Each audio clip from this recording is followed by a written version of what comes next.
नमस्कार मित्रांनो, आज झालेल्या मंत्रिमंडळ बैठकीत अतिशय महत्त्वाचे निर्णय घेण्यात आले। त्यामध्ये शेतकऱ्यांसाठी तसेच इतर घटकांसाठी या ठिकाणी महत्त्वाचे 8 निर्णय घेण्यात आले।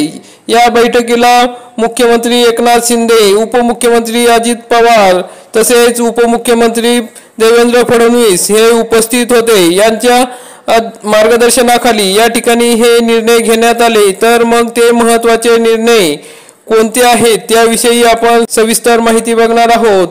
तर मित्रांनो, आपण जर या चॅनलवरती नवीन असाल तर चॅनलला सबस्क्राइब करा, बेल आयकॉनला क्लिक करा। तर मित्रांनो, मुख्यमंत्री एकनाथ शिंदे यांच्या नेतृत्वाखाली राज्य मंत्रिमंडळाची मंगळवारी 13 ऑगस्ट रोजी झालेल्या बैठकीत महायुती सरकारने अनेक महत्त्वाचे निर्णय घेतले आहेत। ते निर्णय पुढील प्रमाणे राज्य मंत्रिमंडळाच्या बैठकीत घेण्यात आलेले 8 मोठे निर्णय।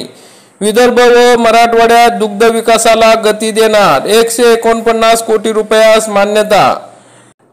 मराठवाड्यातील खालसा झालेल्या वर्ग 2 च्या इनाम व देवस्थानच्या जमिनी वर्ग 1 करण्याचा निर्णय, लाखो नागरिकांना लाभ होणार। तिसरा महत्त्वाचा निर्णय आहे डेक्कन कॉलेज, गोखले अर्थशास्त्र व राज्यशास्त्र संस्था, टिळक महाराष्ट्र विद्यापीठातील शिक्षक व शिक्षकेतर कर्मचाऱ्यांना वैद्यकीय प्रतिपूर्ती योजना लागू करण्यात आली। यंत्रमागांना अतिरिक्त वीज सवलत, यंत्रमागांना अतिरिक्त वीज दर सवलतीच्या नोंदणीची अट शिथिल करण्यात आलेली आहे। शासकीय खाजगी वैद्यकीय महाविद्यालयांच्या निवृत्त अध्यापकांना या ठिकाणी ठोक मानधन मिळणार। 6000 किलोमीटर रस्त्यांचे डांबरीकरणाऐवजी सिमेंट काँक्रिटीकरण करणार। सुधारित 37,000 कोटी रुपयाच्या खर्चास या ठिकाणी मान्यता देण्यात आली आहे। मग आता पुढील महत्त्वाचा निर्णय आहे नगराध्यक्षांचा कालावधी 2.5 ऐवजी 5 वर्ष करण्यात आलेला आहे। नंतरचा महत्त्वाचा निर्णय आहे सौर ऊर्जा प्रकल्पांच्या कर्जासाठी KFW कंपनीशी स्थिर व्याज दराने करार करण्यात आलेला आहे।